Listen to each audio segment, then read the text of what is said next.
halfway or 5 minutes in and then requested translation. I don't think it would be. I don't think it would be a good thing. I think information will get lost if they're not here from the beginning. Okay, so we're going to go, like we said, on the pretext that we're not doing translation then. I realize that this was advertised on the Benny Library site. So, but since there is nobody here, nobody present from there, then we're just going to go ahead and do what we got to do. And it will only be done in English without the translation done. Okay, so there's nobody then that we're waiting on or nothing. Okay, we're gonna go right into it. As you see, there are already images here that we utilize in the teachings to help people to understand the concept of what we are what we will be discussing and sharing here. Okay, so we will begin with the process of how our grandmother moon is what started our mother earth from started her spinning. Okay, so at the very instance, at the beginning of when the three bodies came together, the three bodies of our grandmother moon, our mother earth, and our eldest brother, the sun. Can you give me that a little bit, please?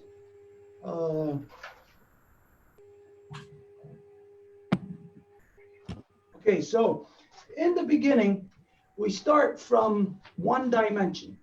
As everybody knows, we are three-dimensional beings, but to be three-dimensional, we had to first travel through one dimension, two dimensions to become three-dimensional beings. So this is where we are first in one dimension. This is the dimension of where only the three powers exist.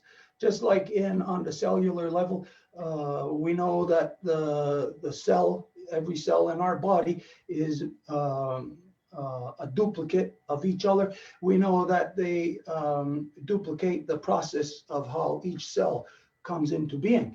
But it's when you put a bunch of cells together, then they get to a point of critical mass of then expanding into a second dimension. Okay, so throughout the teachings, we're going to be going, shifting back and forth to different references.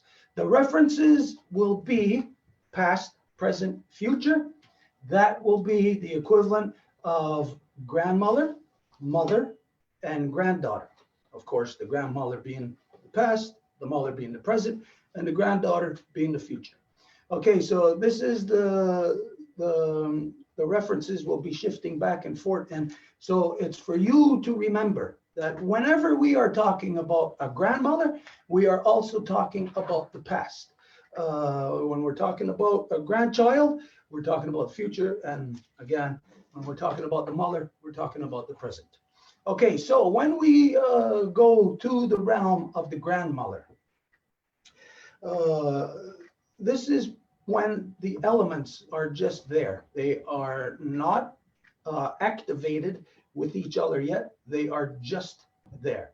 And this is something that even non-native science identifies, that in the beginning of things, that the elements, the elements of creation, of life, were present. They were there. It's just that they were not activated. Okay, so on that realm, as you can see here, that this image here represents our eldest brother, the sun. And so the sun was not activated yet. The sun was not in power. It's like a light. It was not turned on. It'd be good if we could turn this light on and off, but we can't. Okay, so anyways, then when the sun started firing up, when the interaction started, of course, then it heats up our grandmother moon. Our grandmother moon started from within the new moon phase. So the new moon phase is this here, in between the our Mother Earth and our eldest brother, the Sun. This is where new moon is. This is here, which would represent the new moon. So here in new moon, once the our eldest brother, the Sun, got fired up, then it heats up the one side of our grandmother moon. And just like you, when you get hot, you expand like anything, like you heat up metal.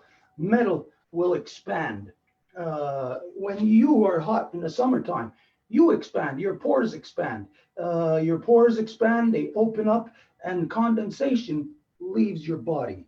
That's the sweat coming out of your body. So water, liquid, which we are made up of, is when you are hot, the water, just like a kettle on a stove, when it's boiling, steam comes out, the pressure, the water, the condensation is coming out of the kettle on the stove. And so like us, when we are hot from the sun, then as you know, in the summertime, our pores open up, we start to sweat, and that water again that is within us leaves our body. Now, in the very beginnings, in the very instance, this is where when the sun heated up our grandmother moon, it heats up the one side and it pushed her. Now you would figure that if it, just like you next to a fire, you know, if the fire got too big, you would move away. You'd move away from the fire. So this is what happened with our grandmother moon. When she got hot, the heat pushed her. Okay, now you would think, if we go to the main Hoy, hoy es ceremonia de la luna.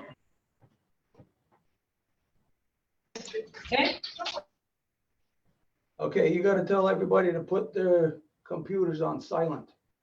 Okay,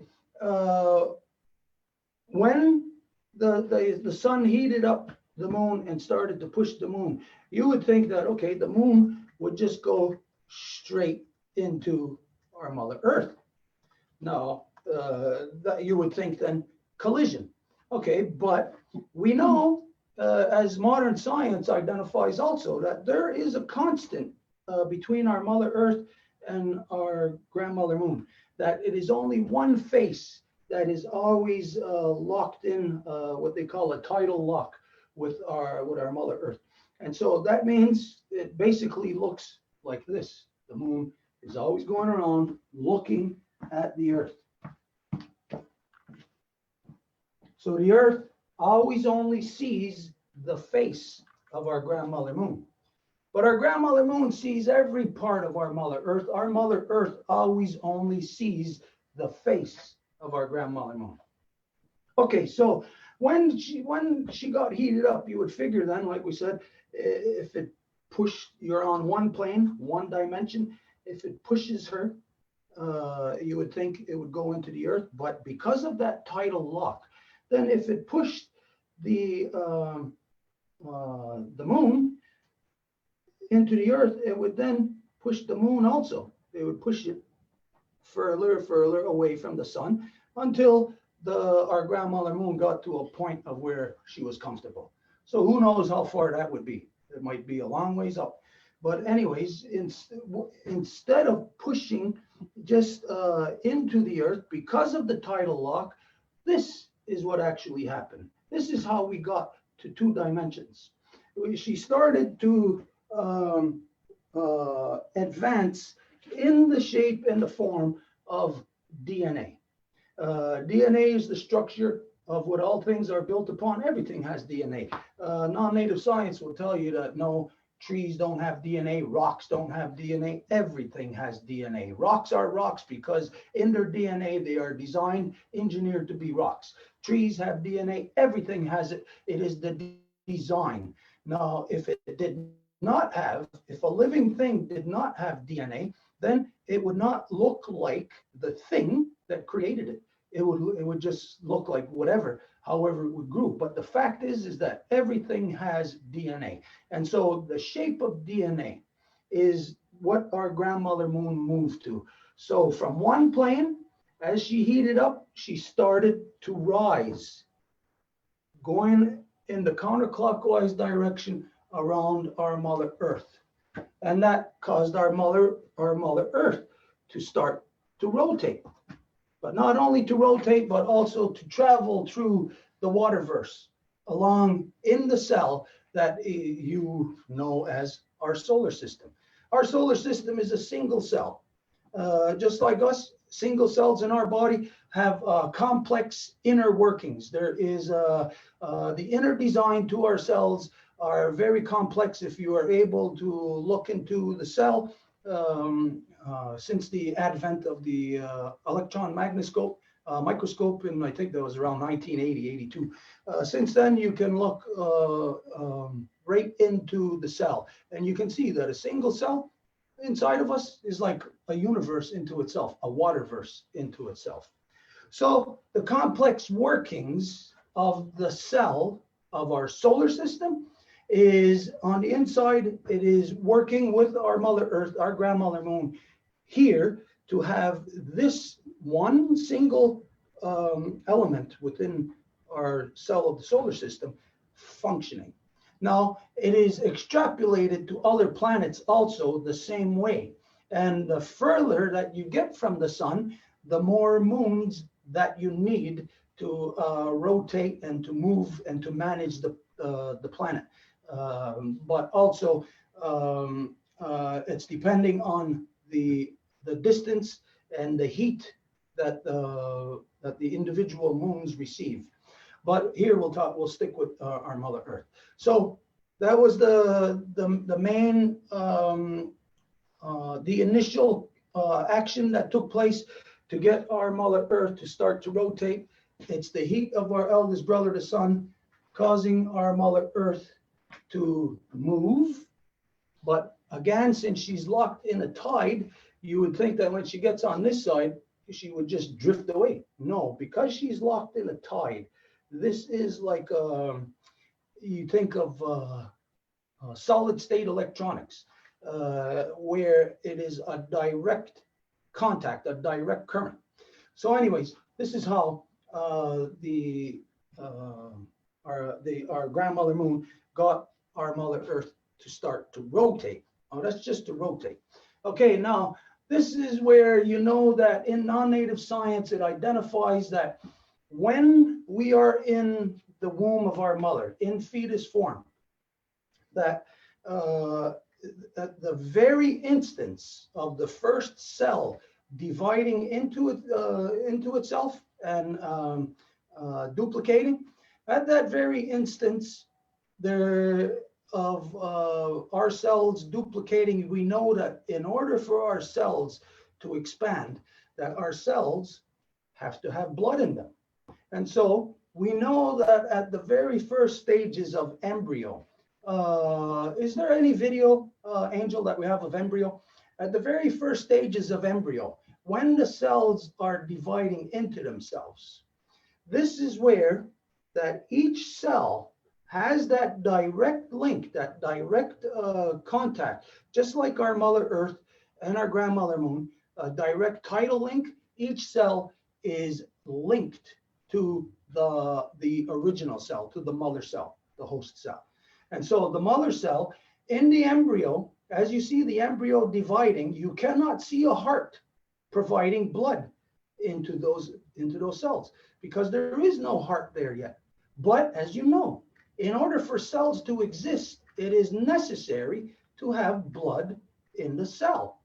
And so the blood, how the blood gets into the first cells of the embryo when it's dividing is through the mother. So the first heartbeat that each of us experiences is our mother's heartbeat. So this means that throughout time, throughout history, that right up until now, your heartbeat is not your own heartbeat.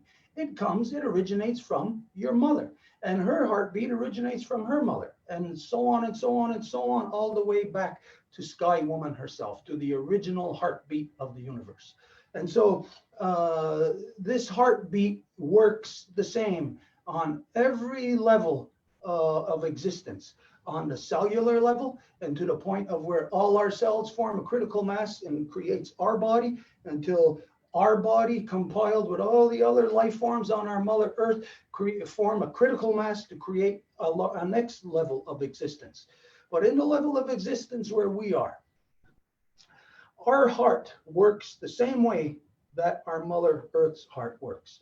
You just cannot see it the same way that, like, when you're looking at your own body, you're in your body, you can feel your heart.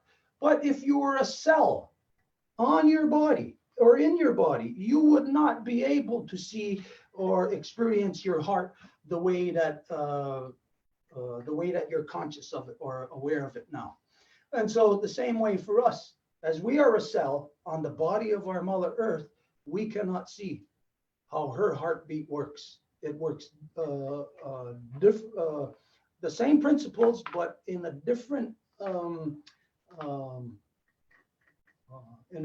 physical reality, because it is in a different realm, a different larger realm. But again, the principles are the same. And so we'll go from here then. We'll start from new moon. In the new moon phase, this is where the first, again, where the first action started. This is the beginnings of time. And the beginnings of time for us is identified as basically just one moon ago. It is the beginning of our cycle was, that started on, oh, I forget the date now. Last Wednesday. Whatever the date was last Wednesday, 7 days ago. What's the date today? Anyways, our new year, our new cycle started 7 days ago because it is in rhythm with the moon cycles. Okay, so when the moon travels from the new moon phase, right here, again, she is getting the heat from our eldest brother, the sun, and she is sweating. And so when she sweats, then we have an interaction that takes place on the solar system level. And that action is what is referred to as the solar winds. Everybody knows solar winds, that it's what is emitted from our eldest brother, the sun. It's basically electrons. It's not wind like you would think, like air. It is actually solid matter. But that solid matter does in fact translate into solar winds that moves through the body of our grandmother moon. When she is sweating here, just like, again, like when you're sweating, the solar winds pick up that condensation from our grandmother moon and takes it right to the face of our Mother Earth. And so this is how the first phase, the first blood started being pumped into the heart, the body of our Mother Earth. So when she travels over here now, over here to full moon phase, now the distance between the two, from the far face of the moon, from new moon to far face of the moon in full moon, that's approximately 800,000 kilometers. So that's a very long distance. So 800,000 kilometers further from the sun, you know that you're going to be cold. It's going to be very cold there. So this is what happens, is the face that is furthest from the sun is in complete darkness. It is now super cold. And when you are super cold, what happens to you is that your pores, you contract.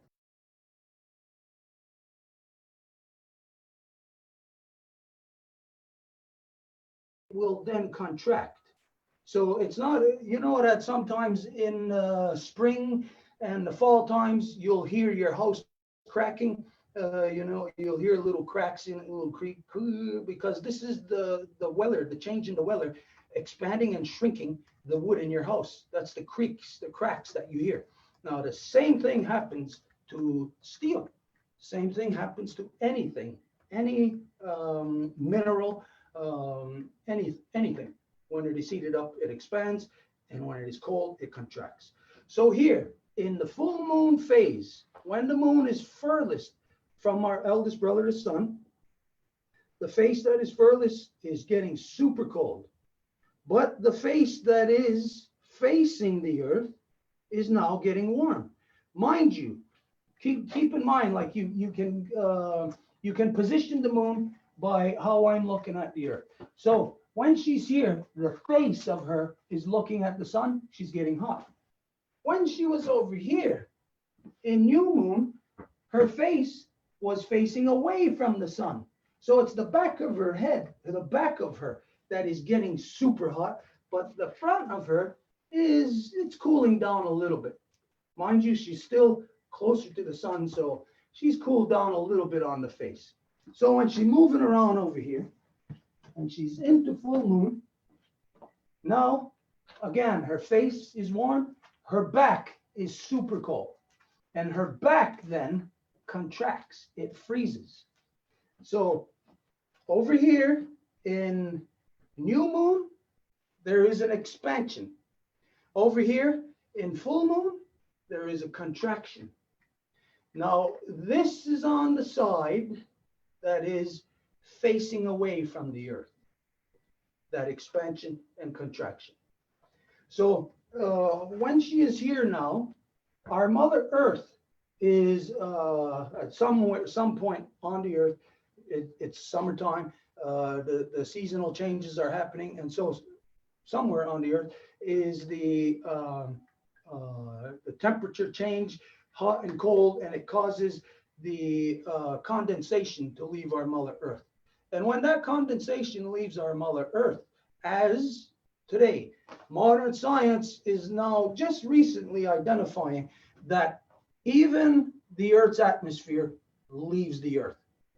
Now, they never identified this before. This is only recent now that science is identifying that the Earth loses atmosphere all the time. Well, where is that atmosphere going? That atmosphere obviously goes into what is referred to as space. But the Earth's atmosphere, what science identifies as the atmosphere, is, we got interrupted here. That atmosphere is very close to the Earth. But that is not the full atmosphere of our Mother Earth and our grandmother moon, because our grandmother moon is also in the atmosphere of our Mother Earth. But science didn't get this far yet. Science has a lot of catching up to do. Okay, so as the condensation is leaving our Mother Earth from every part of her, that also gets caught in the solar winds coming from our eldest brother, the sun, and takes that water, takes that condensation, and shifts it and moves it right into the face of Grandma Moon. Now, Grandma Moon, again, at this time when she's in full moon phase, her face is getting hot. So that means her pores on her face are opening. Now, as it opens, she catches all the water that is leaving our grandmother moon. And she captures this into her body. And as she travels around our Mother Earth, there is something else that is happening. Something that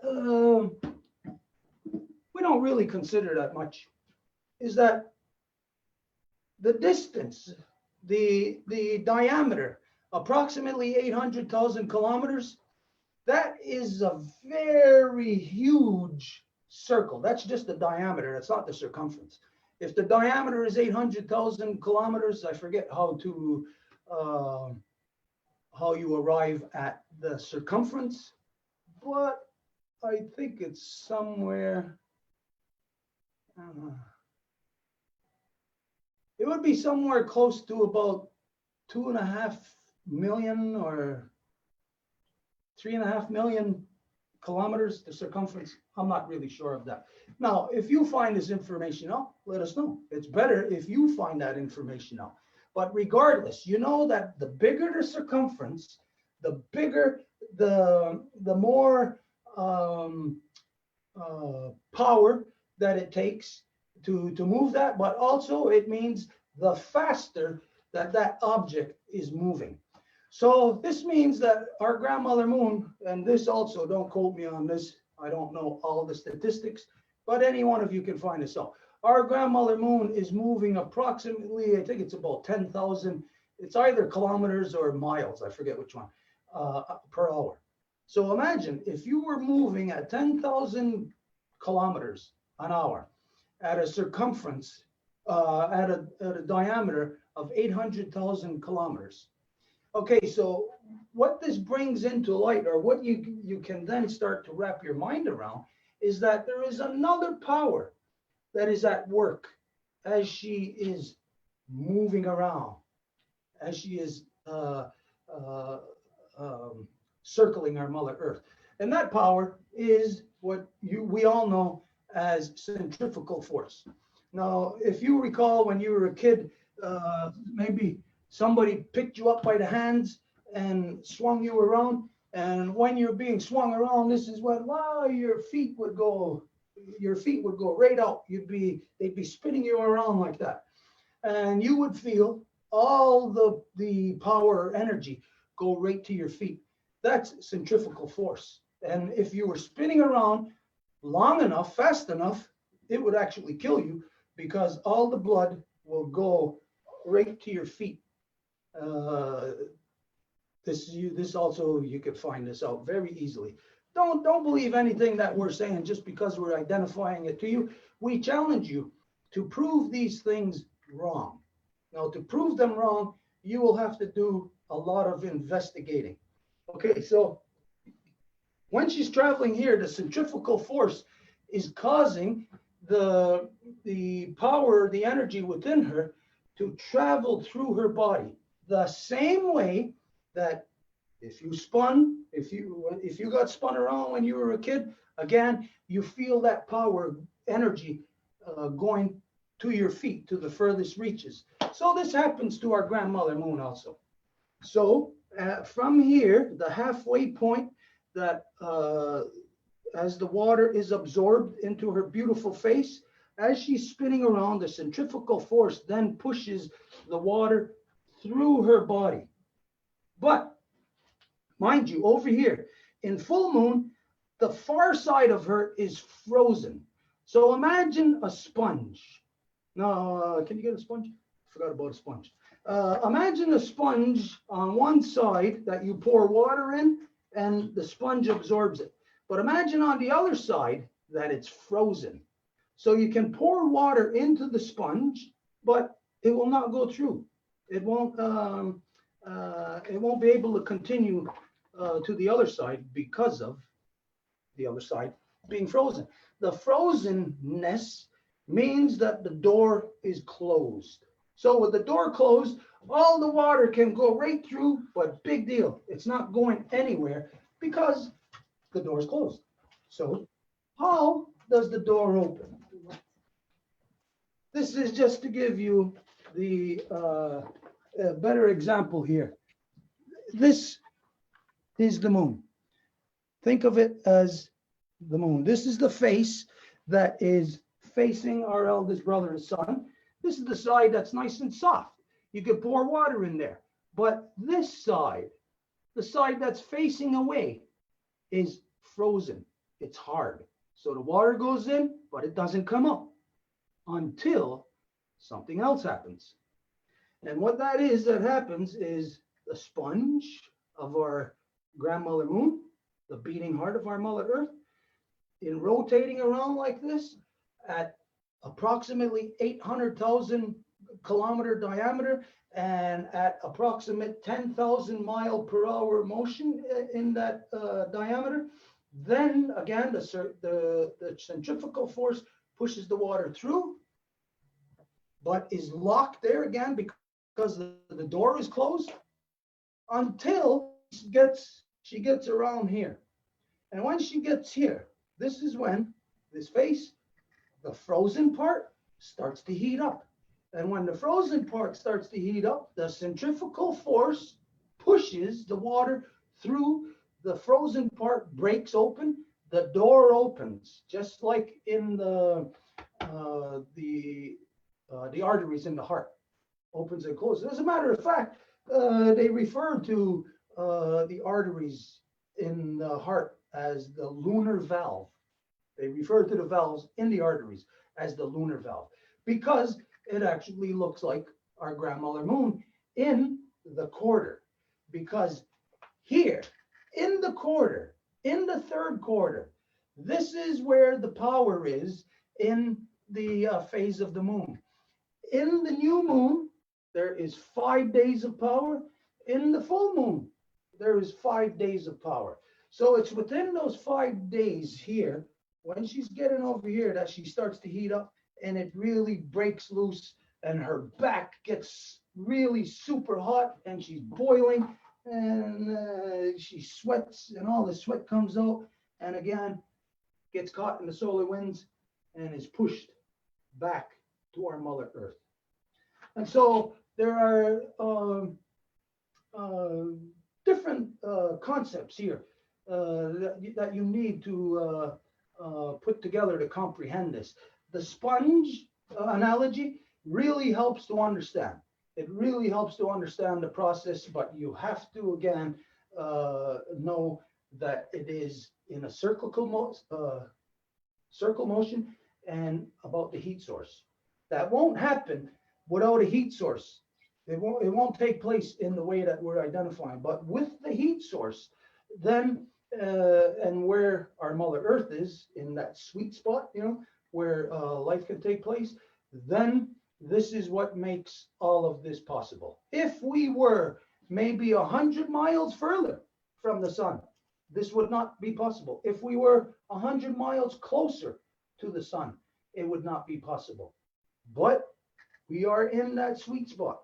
And in that sweet spot, this is where anything in life is possible. Anything. Our mother makes it all possible. And when we try to think from here about how all of this may have come into being, or how could we create or duplicate such a thing, it might be too much for a person to comprehend.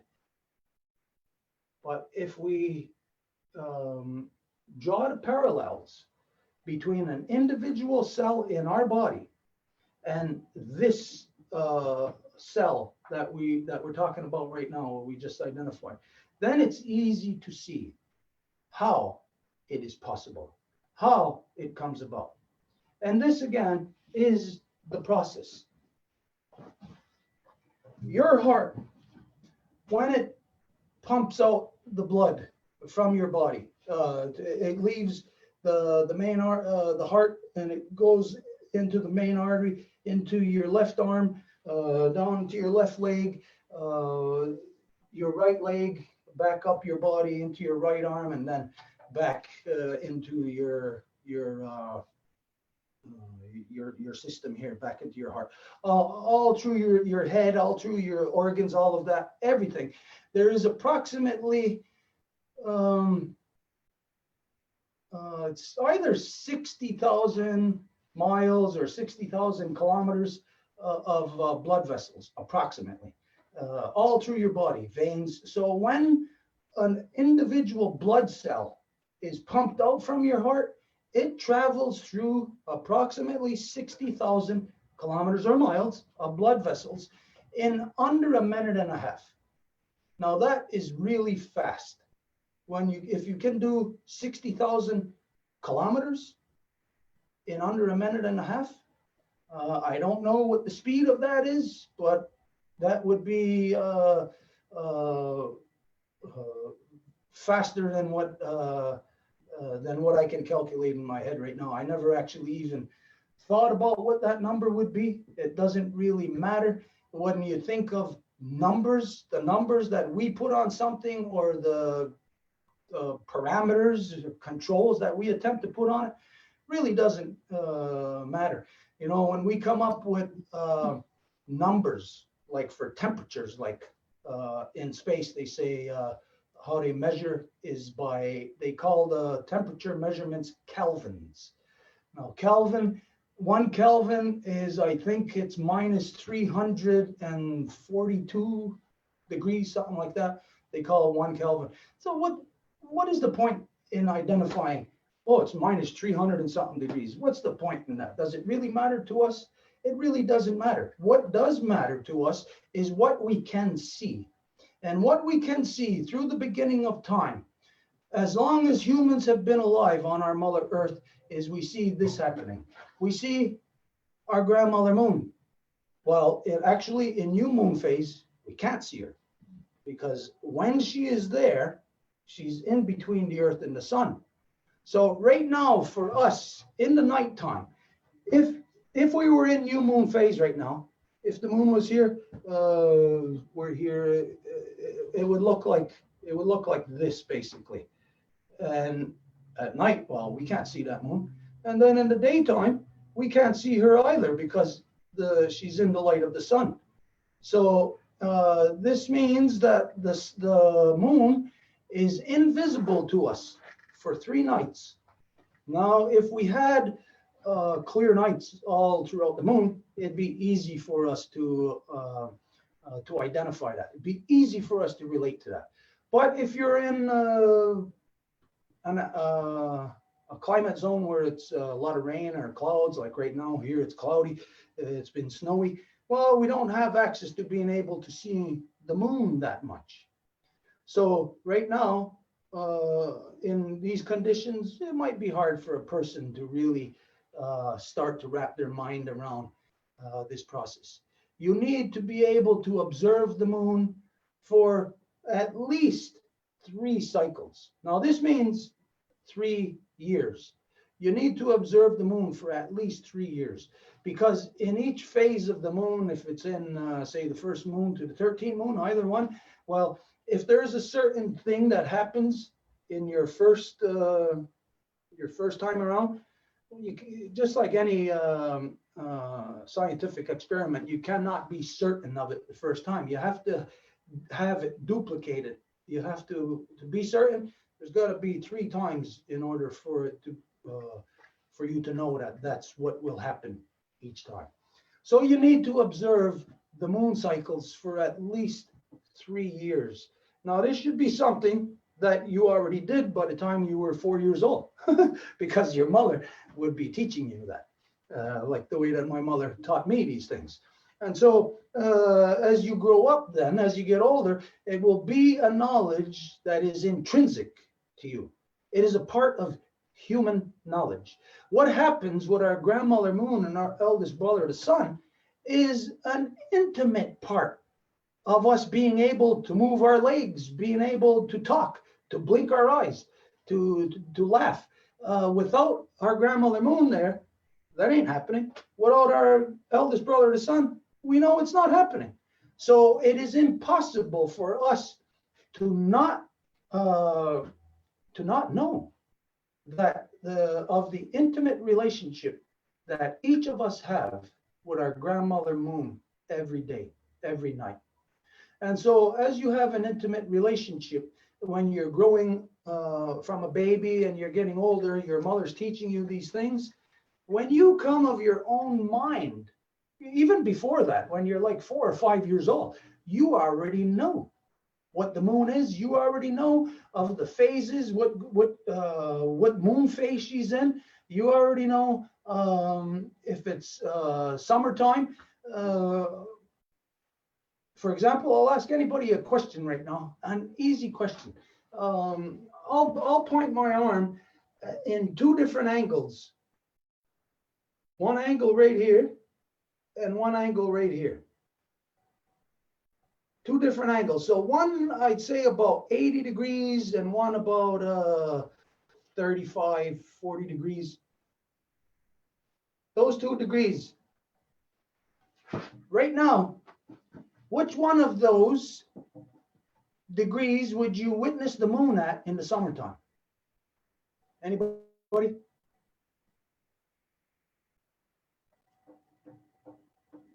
Nobody have a guess at that? The angle you would see the moon at in the summertime would be more at a 35, 40 degree angle. The angle that you see our grandmother moon at right now in the wintertime is at a higher angle.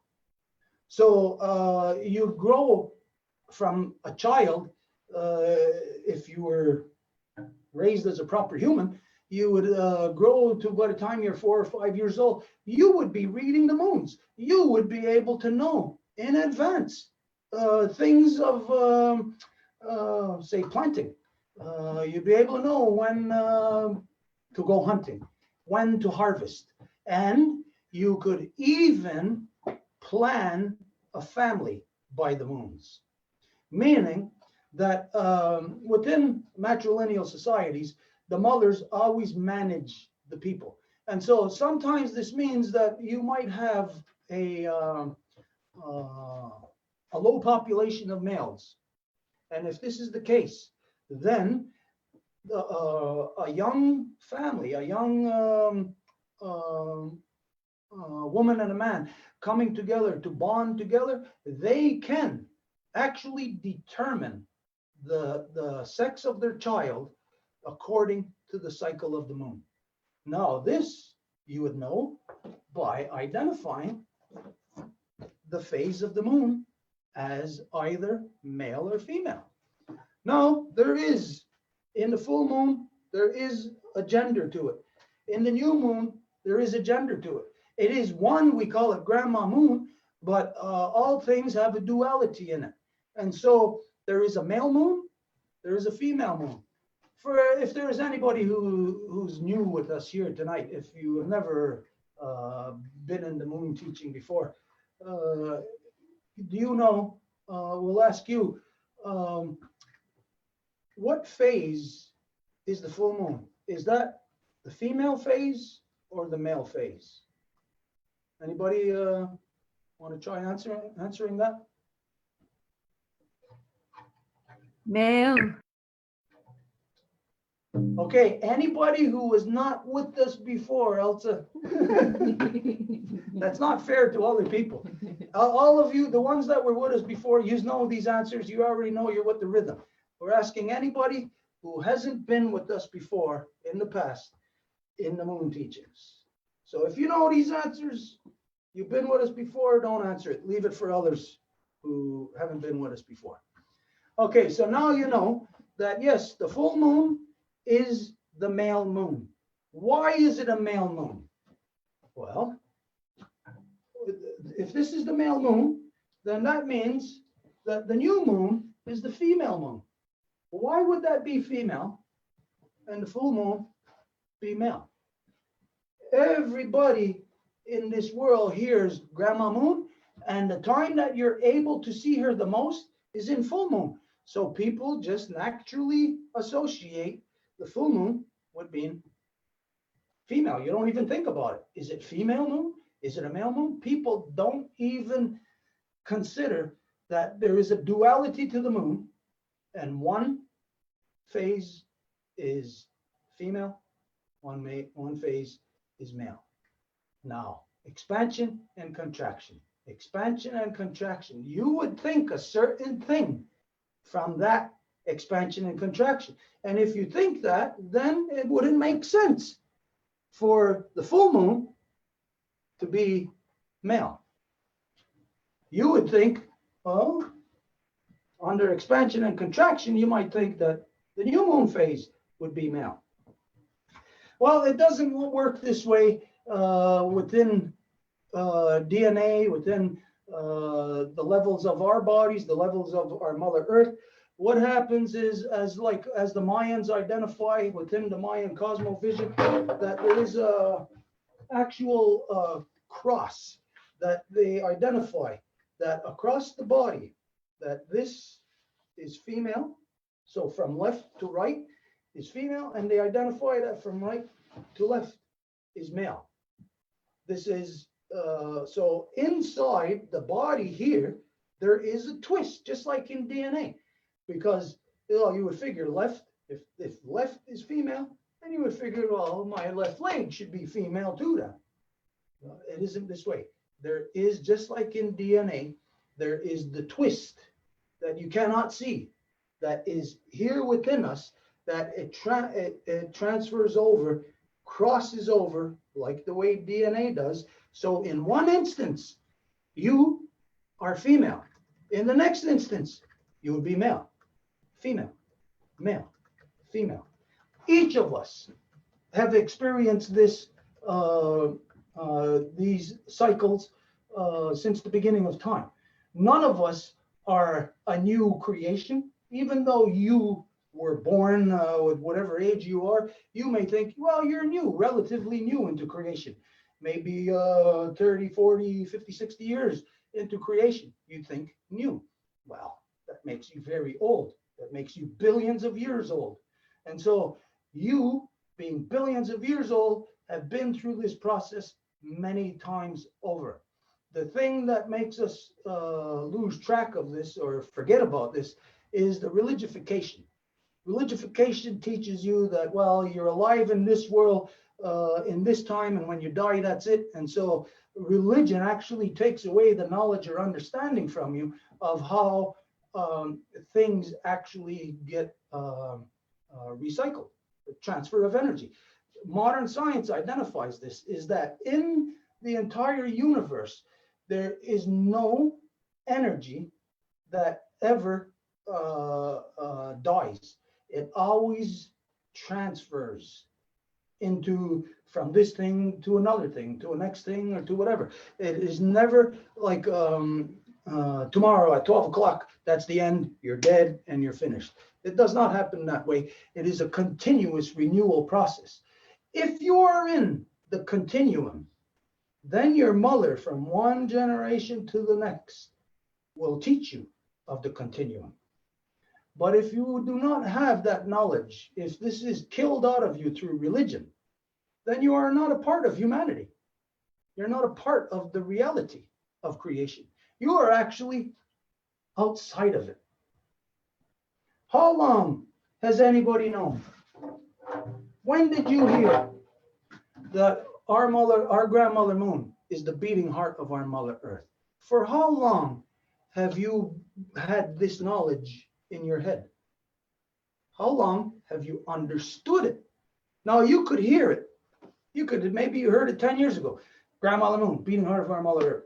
Wow, sounds good. Sounds like a good mythology, like if you're going to have mythology, which religions are, well, then it would be best, you'd have the best mythology if you had a really good sounding process like that. But where you look at religion, where you have God, there is no process. Your history goes back only 4,000 or 5,000 years at best, at the most. But humans have been around, say, approximately 75, 80,000 years. No, it depends on who you talk to. So let's just round that off to 80,000 years. Now, they say the creation is about, again, depends on who you talk to. It's about anywhere from 7 billion to 14 billion years old. Think of that. 80,000 years out of 14 billion. That is a flash in the pan. That's as fast as you can blink your eye, even quicker than that. So that amount of time, if this encompassed 80,000 years, 14 billion years, 80,000 years wouldn't even be the edge, wouldn't even be just the edge of this. And this is how long humans have been here. So humans have been living this for 80,000 years. How is it that today nobody knows this any longer? How is it that mothers are no longer teaching this to their children? That the children are not being taught about how their heart is coming from their mother, and that how their mother's heart comes from their mother, and so on, until the first mothers got their heart from our Mother Earth, and our Mother Earth got her heart, their blood, from our grandmother moon. Just as you got your heart from your mother. And when your heart started to beat, the first time it pumped the blood out of the heart, this is the sound it makes when it pumps the blood out. And when it pumps the blood back in, this is what everybody knows. Expansion,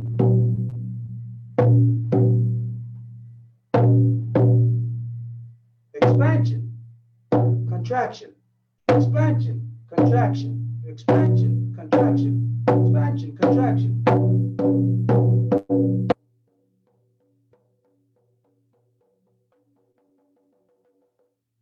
And so this is what happens on the planetary scale, as how the blood gets rejuvenated on our Mother Earth. Now, the blood, you might not associate it with as being water, but water makes up absolutely everything. Anything that is, I don't care where you are looking, everywhere throughout the waterverse, if there is something there, it is there because it is made of water. It consists of water. Where do you come from? Well, you come from within the belly of your mother, within the womb. How were you created? Was it like a plastic model? Is there little parts there, little arms, little baby legs, hearts and lungs and eyeballs? And this one thing at a time is maybe taking off the walls of the womb of your mother and then put together until you got a human there? No. Each of us were made out of the amniotic fluid of our mother, made out of the water of life. This is the stuff of life, water. It is all the only thing that makes it different. The existence of water in the different forms is temperatures, densities, and pressures. These are the things that alter absolutely everything. Now you may think that density comes from pressure. You may think that pressure comes from heat, but heat can also come from pressure or density. And density can come from heat or pressure or vice versa. They're all intertwined. Either one can do the other's job at any time, but they are unique elements. And these elements can be found in all things, in every cell throughout the waterverse. And these cells, like our cells, consist of what you know as protons, neutrons, and electrons. But what we identify as turtle, wolf, and bear. Because within turtle, wolf, and bear, you find the traits of all living things, everything. This is the foundation of everything. It's made from the cellular level. The cellular level is formed on those three elements of what, again, what science calls protons, neutrons, and electrons, which means nothing. What is a proton? Did any of you ever see a proton? Well, you're looking at one right now. Do you ever see an electron? You're looking at one. Do you ever see a neutron? You're looking at one. What's the difference? Can you tell? You can't tell because you cannot isolate a single one. You cannot tell if this is neutron, proton, or electron because of the transition that they go through on the cellular level, how they work together. As you know, that matter, cells, on the cellular level, that these things on their own, again, it's like they exist, but they are not powered up. It's like having a car that's not turned on, that's not running. The car is there, might be nice to look at, it might be there, but it's just not useful. You just cannot use it until you turn the thing on. And so you know that when you turn the thing on, that what happens in the cell, in the nucleus of the cell, is that the three elements are so far apart that they never touch each other, that they're as far apart as the sun and the moon and the stars and the planets are. And so that is empty space. And so the reality of in the cell is it's just empty space. What gives it the structure, what gives it substance, is the electrons. And there may be only be 1 or 2 or 3 electrons in a cell, but in an instance, that electron is everywhere all at once, therefore giving the illusion of solid matter. And so this solid matter in one cell combined with another cell and other cells and other cells to get to the point of critical mass that forms us, that forms the body of our Mother Earth, forms the body of all things being rooted within water, being formulated from water. All these things are interconnected through the design of water. They're finding out today that the best way to store information is in DNA. And so now they're making synthetic DNA to store information. But natural DNA is made up of water. So the best way to store information, the best way to record things is in water. Water carries the blueprint, the design of all creation. It carries the design of our heart. So the water that is being exchanged from our Mother Earth through this process of from new moon phase to full moon phase, and the process of how the centrifugal force combined with the heat, all of this, it exchanges on the cellular level information through the water. It's like if you imagine the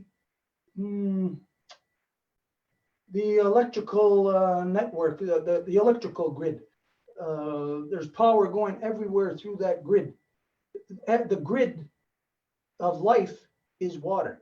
And so there's power going everywhere through that water, energy going everywhere. And each one records its own existence. And then when it is touching another water, then it extrapolates that knowledge of its own existence to the adjacent one. And the adjacent one's knowledge is fairly the same. And so it creates a combined collective knowledge. Until we get, like we said, till we get to the point of the critical mass of cells in our body that forms the next stage of existence, where we then form consciousness within ourselves. Our consciousness, we view it as a singular, but it is actually a collective consciousness of all the cells in our body. And all the cells in our body communicate via that network, the network of water. And so through the network of water, we are intimately linked ourselves through our Mother Earth, to our grandmother Moon, to our eldest brother, the Sun. And through this connection, you can communicate what absolutely everyone in your family, what we call Aguego Okwadzere, our whole family, the extended family. And in our extended family is not just our cousins, our aunts, our uncles. Our extended family is our grandmother Moon, Mother Earth, eldest brother the Sun, all our relations in the nighttime sky. We can communicate with them through the WATERVERSE. But all you got to know is how the WATERVERSE works. Again, the WATERVERSE works this way. The first music, the verse sound that you have ever heard in your life, all of us, it's the same for all of us. This is the first sound, the first music.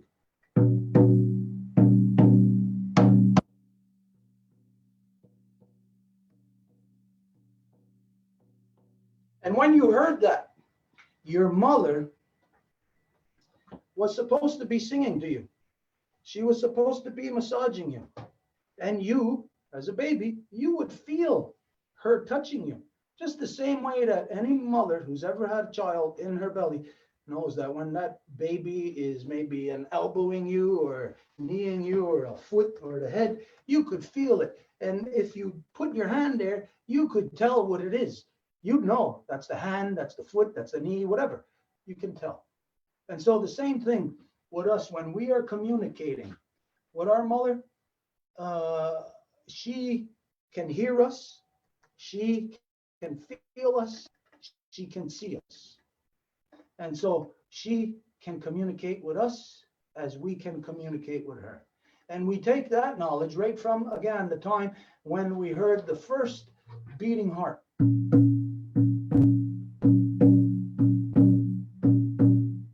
And our mother started singing to us.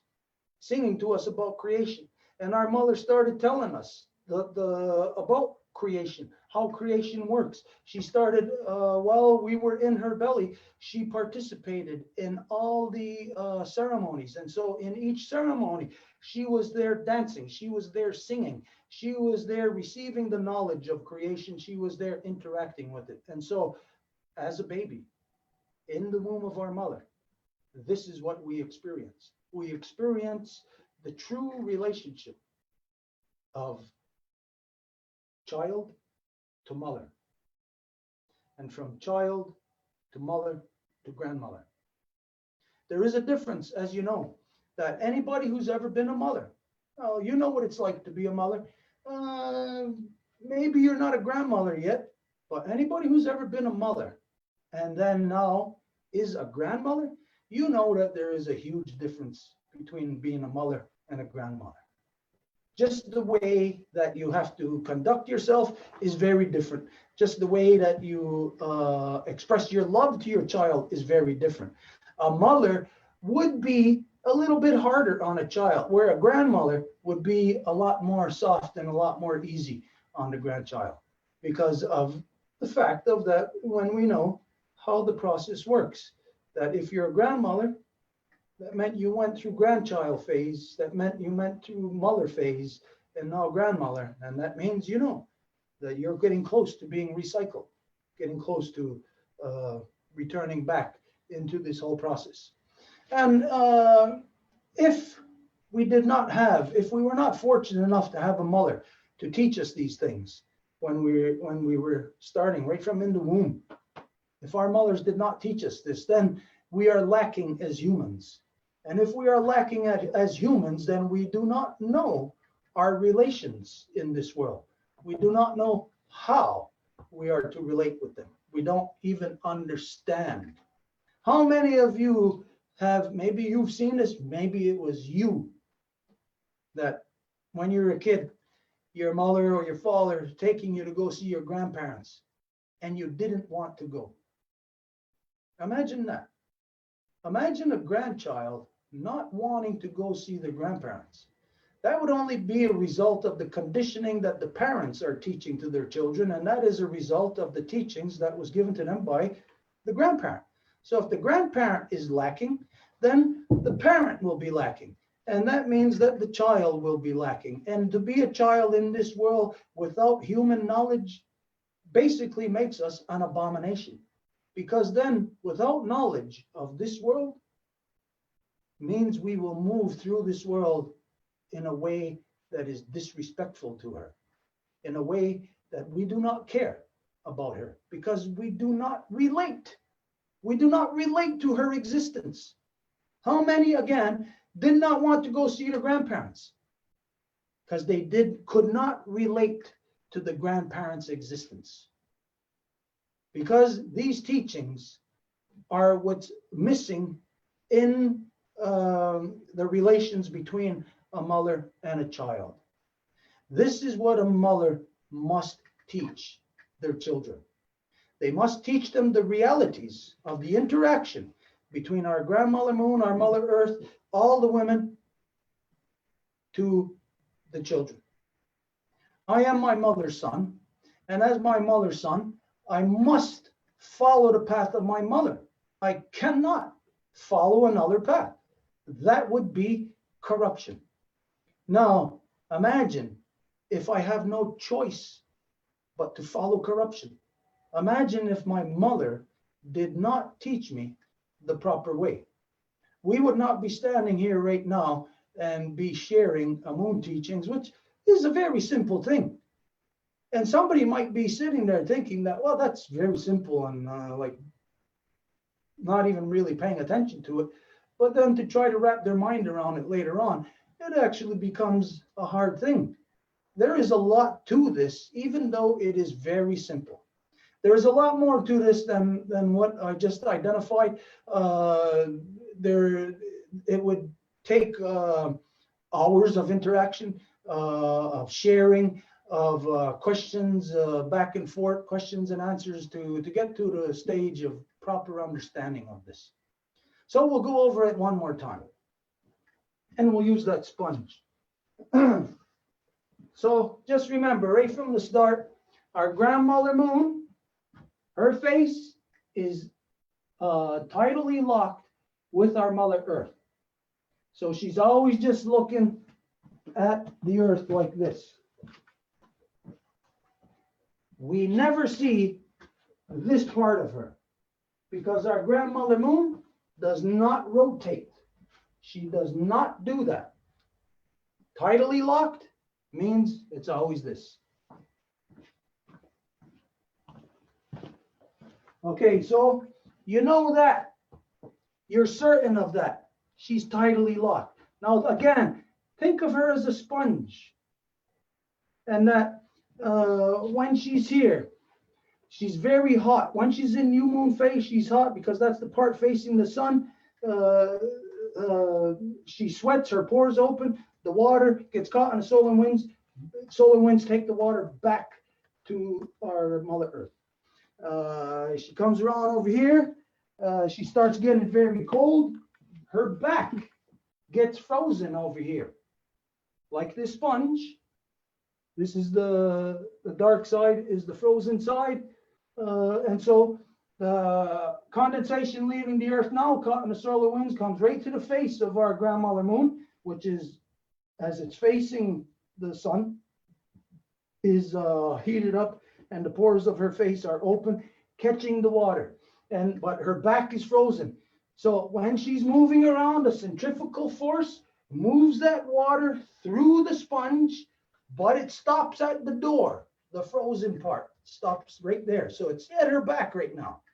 So when she's coming around here and the door's closed, the frozen part now starts to heat up in the heat of our eldest brother, the sun. The door opens and the condensation comes out and goes back to our Mother Earth again, repeating the process. So the water that comes out of her is purified the same way as the blood that gets pumped out of your heart, travels through your body, comes back into your heart to get re-purified, to get purified, to get cleansed. Any impurities, it takes it out of there. And as you know, here on Earth, if you wanted to filter water, you know that you would use things like rocks, sand, charcoal. What else is used in filtering? Rocks, sand, charcoal. Basically, that's it. Different grades of rocks, like you would start at a bigger, like a big grade of rock and go down smaller and smaller until you're using pebbles, gravel, pebbles, and then sand, charcoal in there. So our heart cleans out all of that stuff. Now on this level, the planetary level, our grandmother moon, they identify that it's they've been saying it's nothing but a cold, dead rock, lifeless rock. That's nonsense. Science has known for decades that our grandmother moon expands. When she's in new moon phase, she expands. How do they know this? Let's see. I think it was around 2012.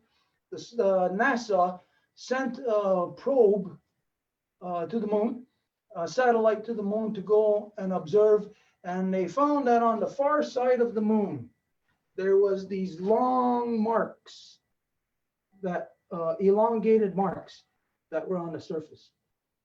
And that's all they said. They didn't identify what they are, what they're from, but any woman who was ever pregnant knows what elongated marks are. When something expands, like your belly, isn't there elongated marks on your belly? Yes, there is.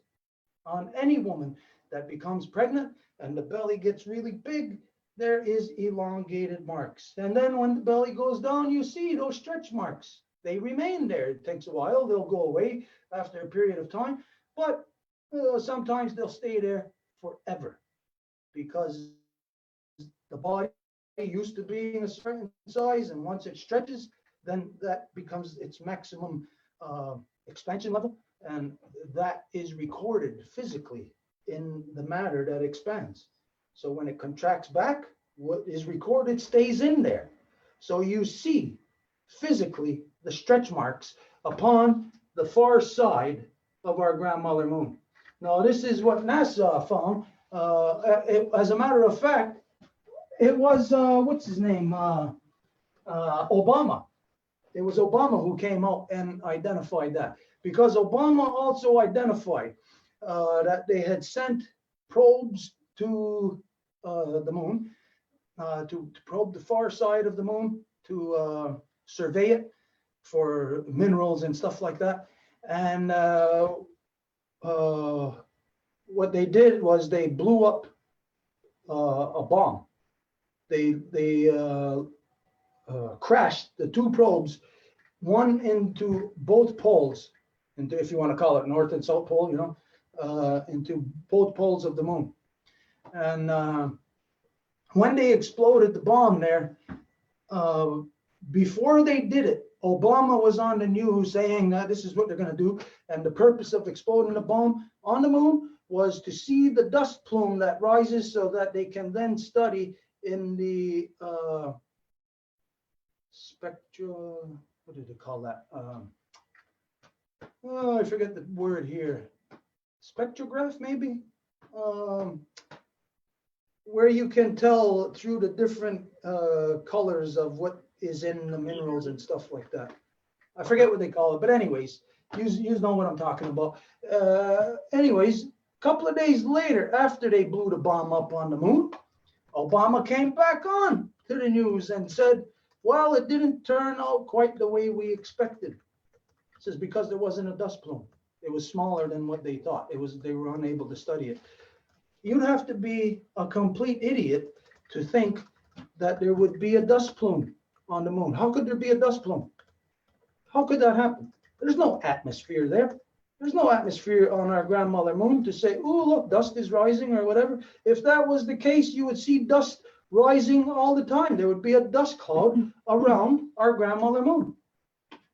But this is how they condition the minds of the people to do things that you normally wouldn't do.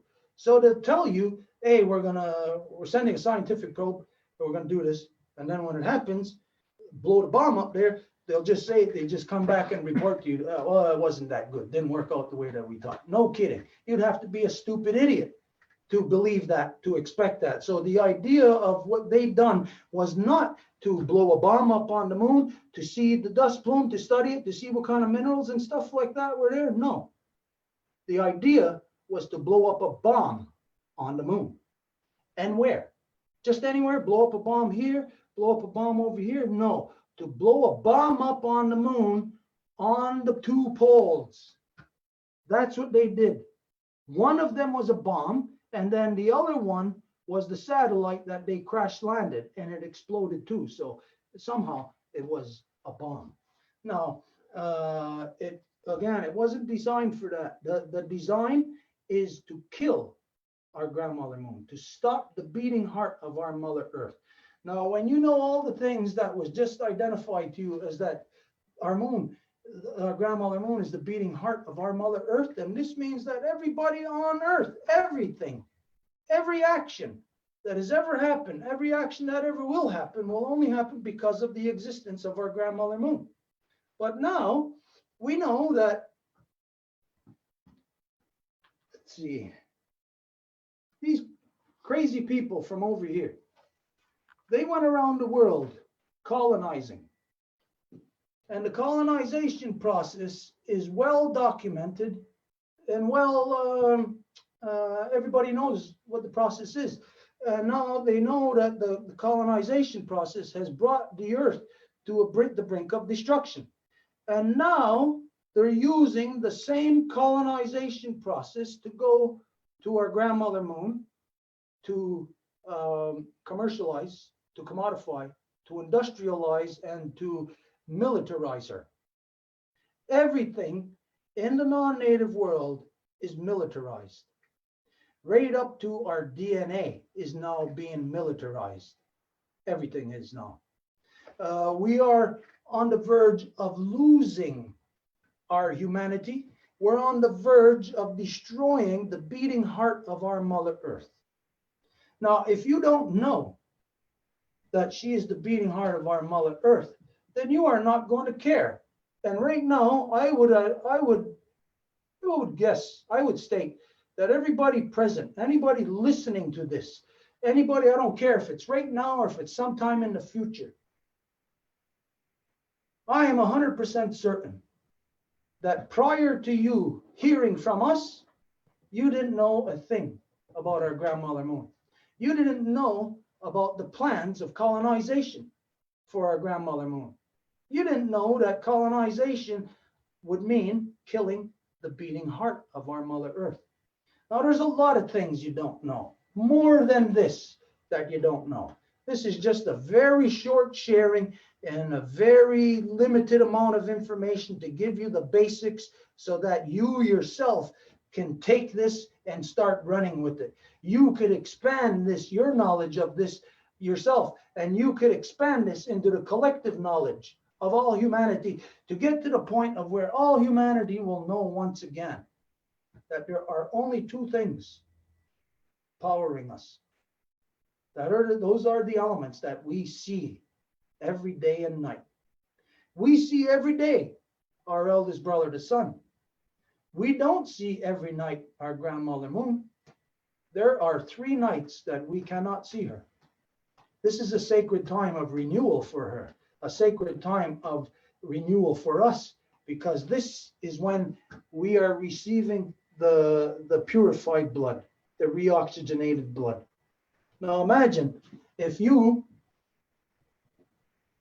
were thinking of in the human system, if you're thinking of like oxygen in the blood being a commodity, where would the richest commodity be in your body?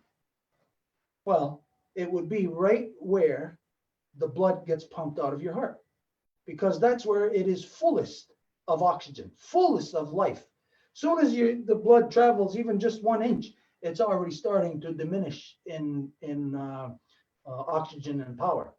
So if you were just looking at the reoxygenated blood as a commodity and you wanted to have the most return on your investment, you would go right there at the artery that is coming out of the heart to get that power source. This is what the non-native people are doing in the colonization of our grandmother moon. The number 1 commodity that they are going there for is helium-3. And helium-3 on our grandmother moon is all over the place, but it is identified as being concentrated on the far side of the moon. Why? Why on the far side? Because don't forget, in the new moon phase, her face is open. She's getting the blood from our Mother Earth. That is the bad blood. That's already the blood that needs to be rejuvenated. So it's coming on into her face here to be absorbed. So that is not reoxygenated blood. That's used blood on this side. But over here, when you come into new moon phase and she's hot over here, heating up and she's sweating, well, that's where the reoxygenated blood is being pumped back to the earth. This is why helium-3 is only found, the majority of it is found dense, very dense, on the far side of the moon. Helium-3 is identified by NASA as the richest power source ever known to man. And they say that 1 kilogram of helium-3 can power a city the size of Houston, Texas for 1 whole year. I don't know how big Houston, Texas is. I really don't care. But you just think of a city. There's cities like that all over the so-called United States, all over so-called Canada, so-called Mexico, all over so-called South America. It's all cities all around the world, that size of Houston and larger. And then you take all the rural areas, and then you just think in 1 year, How many kilograms are they planning of helium-3 to take out of our grandmother moon just in the first year? Take out a chunk. First, it will be a small chunk because it will be limited as to what they can use here on Earth, because they're saying that helium-3 can only be used in cold fission. Now, cold fission doesn't exist right now. It's a theoretical power source. But there is a whole industry being fired up right now. Every university on Earth, every school on Earth has programs to teach your children when they're in elementary school. Teach your children they want to be astronauts. They want to work. They want to go to space on the International Space Station. They want to go to the moon. They want to be in the new fields of space industry, space exploration. And so this means every child on Earth right now, without the parents even knowing, is being taught, go to the moon, destroy the beating heart of our Mother Earth. This is colonization. It does not matter what anybody's perception was of colonization 500 years ago. Imagine in 1491, just imagine the day before 1492, everybody on that side of the world in Europe, they were all waiting like a horse to break out of the starting gate in a race. They were all waiting for colonization, because for them, colonization was a good thing, because everything that existed in Europe and that side of the world prior to that was corruption. It was corruption that humans cannot live in. This is the reason why they could not wait for colonization, because they thought it would be freedom for them. But as you find out, just blink your eyes from 500 years ago and take out all that time of the last 500 years and put 500 years ago and now right up next to each other. And let's see how good your colonization turned out for you. Let's see what it actually meant for you. You cannot breathe your air now. You got to wear a face mask. You cannot even touch your loved one. And soon they're going to have police coming into your house to stop you even from making love with your loved one. This is what colonization means. Colonization of absolutely everything, of you, that you will no longer be free to live as a human. As so, colonization of our Mother Earth, she's no longer free to live as a human. Yes, our Mother Earth is a human. She cannot live as a human anymore because of the colonization that the world is doing, and now they're bringing it to her mother.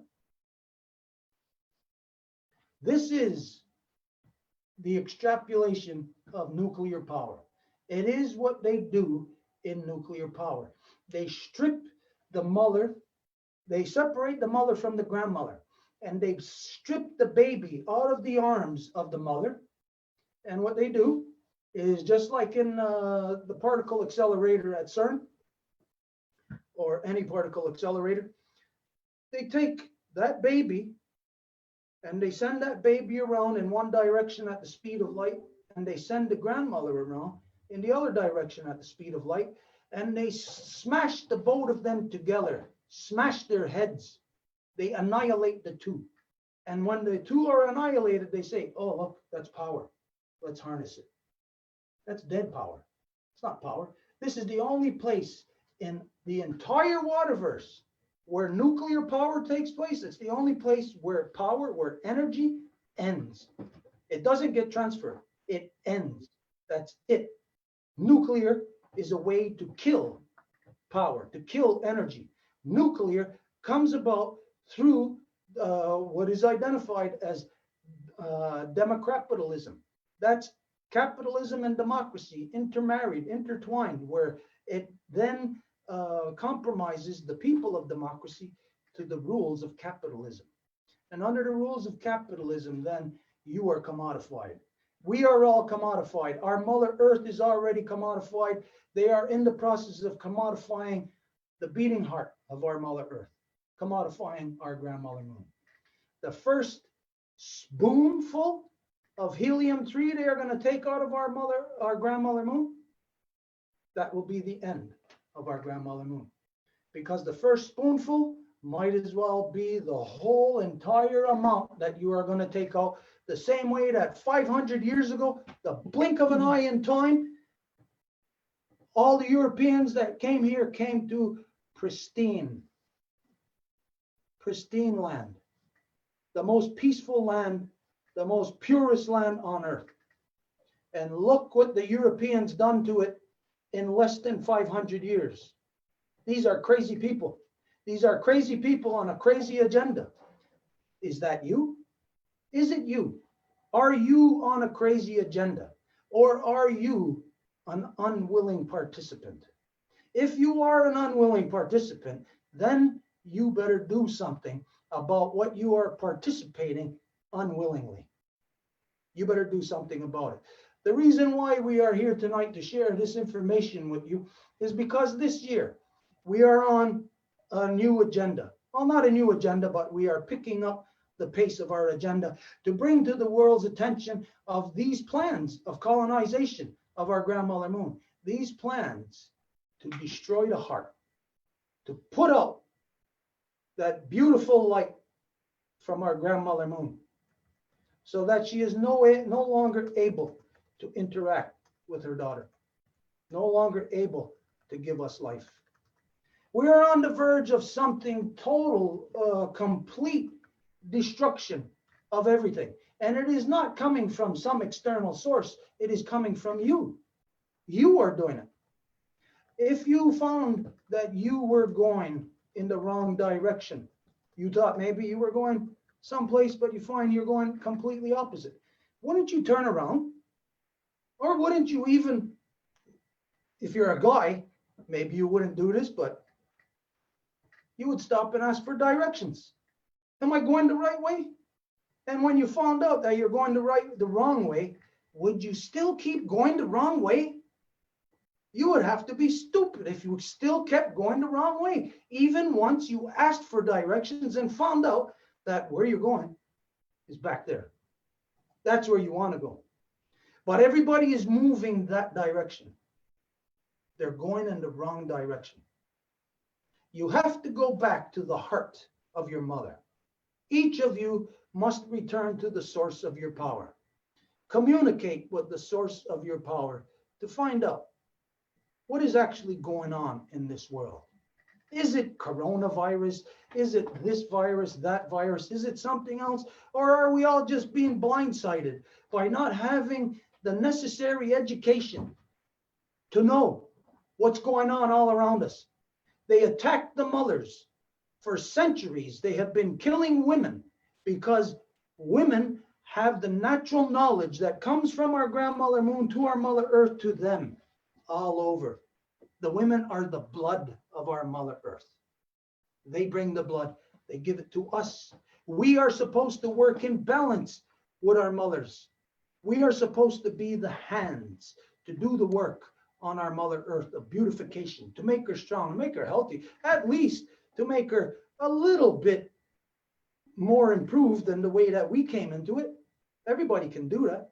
I know I've done that in my mother's property, on my mother's land. I know I made it a little bit nicer than the way that it was when I came into this world, because this is what my mother has taught me. And my mother taught me not to do this just for where I am. It must be for everywhere.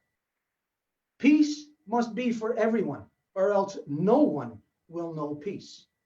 And so to know peace, we must renew our bond with our mother. No one on earth right now is at peace. No one on earth knows peace. And no one on earth right now can see in the immediate future us coming into peace. Everybody always can only see war. This is the only thing that is on our horizon. So it must be done from you, the individual. You must make the connection back with your mother. You must make that connection back to the heart, to the source. Renew it. Communicate with her. Speak with her. Ask her to light your way out of the darkness. And I'll guarantee you, our grandmother moon light your way out of the darkness. I'll guarantee you that because I know firsthand of my communication with her. It was this communication, the necessity for me to do something, to not just be in this world like a lump on a log and to just accept the status quo. No, I had to do something to live up to my mother's teachings. And to live up to that, I knew I had to find something bigger. I had to find an answer. And it was the direct communication with our grandmother Moon, how she revealed to us her biggest secrets, that which has been lost to all of humanity now for at least the last couple of thousand years, ever since man went crazy and created these false man-made religions and false gods, and killing his own mother, killing his wife, killing his daughter in the name of God, as that his wife, his daughter, his mother was a witch, when it is actually him who is the witch. Because the things that they accused the women of doing as being witches were basically alchemy. They said consorting with the devil. This is what every scientist does today. They are the witches. They are the ones carrying out the alchemy. These are the people, the ones that should be burned at the stake today, the ones that are bringing this science from the corruption of colonization and extrapolating it to our grandmother Moon. Those are the ones that should be burnt at the stake, because those are the ones that are killing your children. You allowed them, when you were in Europe, you allowed them to kill your mother right in front of you in the street. What are you going to do this time? The same thing is happening again. Are you going to lay down and die peacefully again, watching your mother get killed right in front of you? Or are you going to stand and be a man? And to all the women in this world, are you going to stand to be a true life giver? There is an adjustment we must make this year. And the purpose, again, of us bringing this Moon teachings to you, sharing it with you tonight, is to identify to you that you have a very short time. Your window of opportunity is closing. We have until the 9th moon of 2022. This is your deadline. And you can take these teachings or you can leave it. It really doesn't matter to me, but who it will matter to is your heart. It will matter to your continuous heart. And your continuous heart is the one that kept the heart beating in you when you were an embryo. The one that kept the heart beating in your mother when she was an embryo. The one that kept the heart beating in your grandmother when she was an embryo. All the way back to Sky Woman herself. This is what we must do. We must return back to the truth of who and what we are. The non-native world has lost this. You are lost. You must find your way back to the source. This is the beginnings of your path. You can take this or you can leave it. So with that, I guess that's pretty much everything. There are some, like I said, details and other intricacies that I left out to get as condensed as possible. So if there is any questions or anything that anybody would like to state, like to say, we'll open the floor up. And again, we'll say, well, there isn't that many anyways. So if, yeah, we'll just open it up to anybody if there's any questions or anything. If not, then we're going to do the closing. Okay. What's that? We weren't doing a ceremony, no?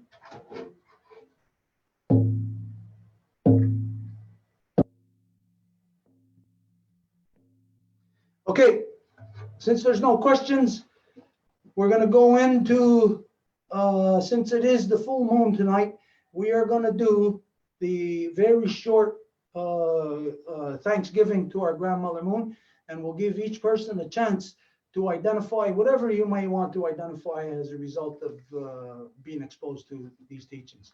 So, as always, Anagadiwahi Gajokwa, Gazita Azrio Yujits,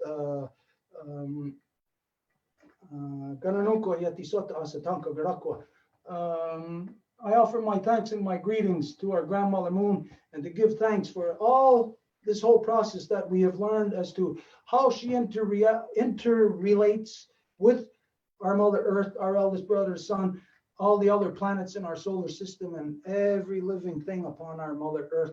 I know that the peace, the happiness, the knowledge that my grandmother gives to me, I know that this is something that really only I can understand how she makes me feel, how she makes me solid in this world, how I know that at any time I can look to my grandmother, and my grandmother will light my way out of the darkness if I am feeling down, or if I am feeling depressed or whatever, or if I don't know the answer to any given thing. I know that our grandmother Moon will give us this. And so I give thanks to her for everything that she has done throughout time. I give thanks to her for this secret that she has shared with us, so that we can have this better relationship, this better understanding, and hopefully, maybe, and by sharing this with the rest of the world, to bring back their humanity also. So we give thanks for these things. So. Mhm. Hi everybody, my name is Edith. I am the daughter of Soko and the granddaughter of Panchita, the great-granddaughter of Celsa from the Zapotec Nation, and I am here at the protection of the wolfland in this territory. And I would like to give my greetings and thanks to our grandmother Moon for allowing us to have this sharing with you tonight. Although maybe we cannot see her from here, for the people that are watching somewhere else, that you can observe her beauty now that she's just reflecting the light of our elder brother, the sun, right now, that we can see her. And for the work that she's doing right now of completely pulling the waters from our Mother Earth, that means that she's pulling also our waters. That means she's cleaning everything that needs to be cleaned. So with that power and with that energy, as grandkids of our grandma, we work with her. It's like grandma, you know, she would cook for us, and she would just give us everything, all of the love that she would share with her grandchildren. So as grandchildren, we just like love her back and hug her and thank her for everything that she does for us. So now go out for that opportunity. So. I am Marie-Claude. I am the great-granddaughter of Marie-Louise, the granddaughter of Yvette, and the daughter of Francine. I would like to offer my thanks and my greetings to my grandmother Moon tonight in full moon. I want to thank her for all the work, the important work that she does with the waters, with the tides, and everything that she does that we don't see directly, but all the impact on life, therefore, and because the water is connected all life on Earth. So I want to really say a big thank you for all that work and the life that is giving to all creation, including mine, and the sacred life power that she has. So. Okay, so what we're going to do now is we're going to go around and we'll give people the opportunity to, if you want to give your thanks, you got a question, whatever, you want to say something, now's your time. Edith's going to manage it. So we are going to start with Elsa, if she's got anything to say.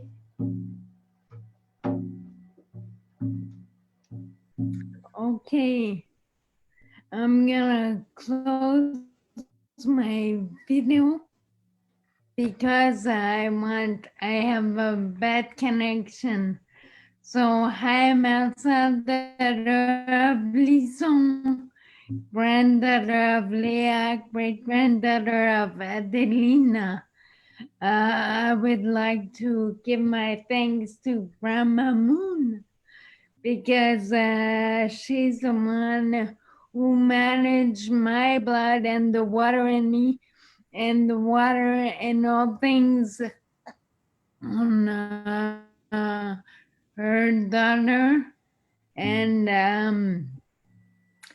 I want to give her big thanks because she's helping to purify the blood. And she's also showing us patience and different light from daytime, nighttime. We have a different perspective on things around us, and also in our lives and daily experiences. And also she's showing us to let's say to have patience and to have a different mind so humans can be humans again. I think it's pretty important, all the teachings and the connection we can develop and evolve in that. Um, so I'm giving you my thanks, Grandma, for all this. Yeah. Thank you. Now it will be Stone.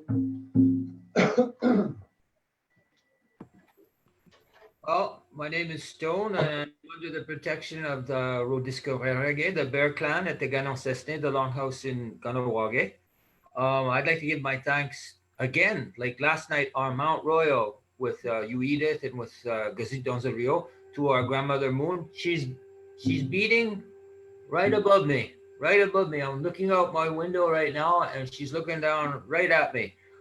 In a second, I'll maybe try shut off the lights and show you, but the main thing is that this is a sincere second greeting in as many nights, and I just like to say this is one of the most precise and concise teachings that I've heard, and I truly appreciate the words about the craziness of exporting nuclear military and civil techniques outside of our planet, Mother Earth, to the moon or into space, wherever, because it doesn't take a rocket scientist to realize how dangerous this technology is right here on our planet and what it could do to the relationships between our planet and the other astral bodies. So I'm giving thanks for how our grandmother, who's looking at me right now, has been able to make it easier for me to find the words to express these words. And I'm hoping that the people that I was in touch with across the country that are taking measures to get a parliamentary commission debate on Canada's implication and what's Canada's position on the UN new treaty banning nuclear arms. Is Canada going to have the intestinal fortitude, the guts to stand up and say to itself, its people, or the relationship with the original peoples, which is a relationship through the true wampum of respect and not creating a danger for the first peoples, for our elder brother or sister. That is a commitment I have under the protection of the Bear Clan, but in the understanding of the great law of peace and understanding, we are not to be a danger to the other party, the other civilization, which is in agreement to cohabit, to coexist, and to jointly take care of creation. That's who we are in so-called Canada, United States.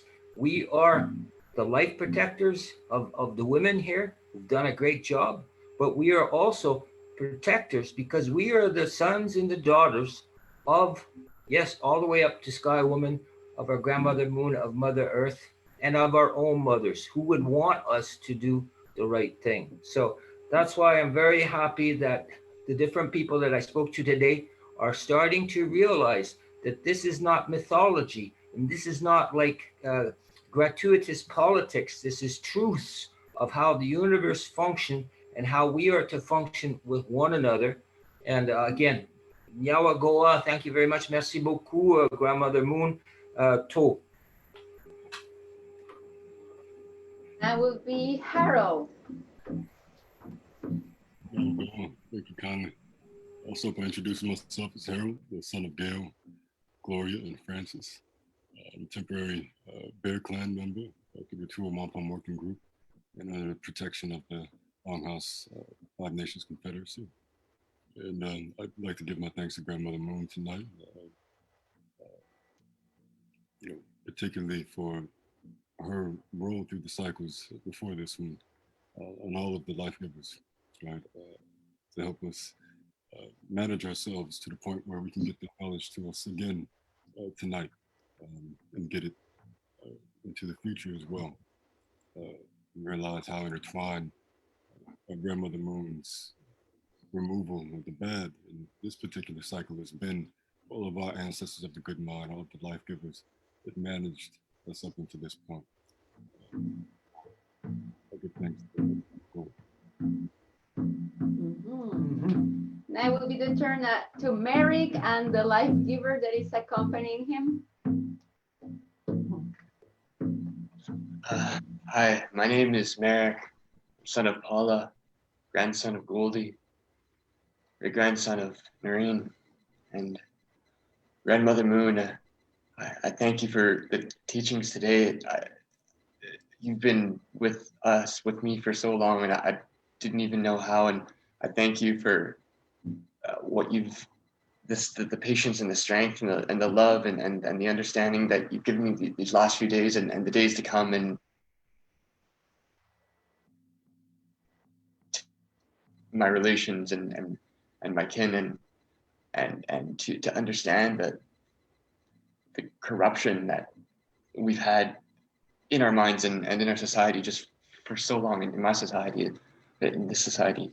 And I felt for a long time when I've looked at you, and I've felt that so much is wrong, that there's stuff to do. And I thank you for helping me understand now your importance, and for bringing me to the people that are here today to understand what we need to do. And thank you for the strength to do what is going to be needed to done to protect you and to protect us. Thank you. Hi, my name is Victoria, daughter of Karina, granddaughter of Audrey and Linda, great-granddaughter of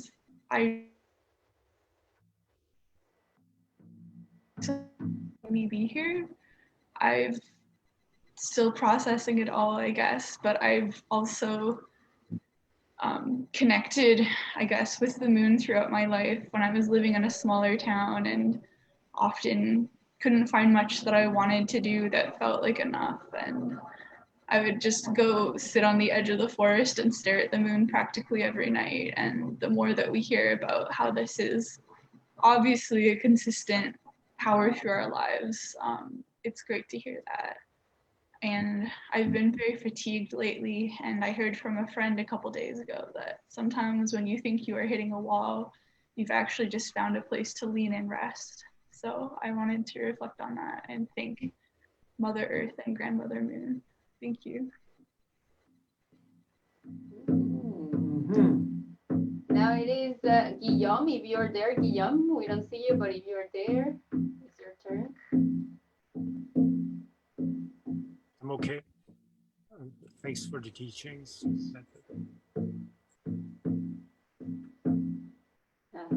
And now it's Cesar. Cesar, if you hear us, it's your turn. Allô, ok. Salut à tout le monde. Moi, je vous remercie à tous pour cette cérémonie. Maintenant, je voudrais seulement dire quelques mots. Je pratique mon français, j'oublie déjà. Alors, que cette lune protège tous les êtres humains et les êtres vivants. Que la lune nous donne la lumière pour défendre la nature et la vie. Je suis avec vous et nous serons encore vivants avec la mère Terre et la Lune. Merci.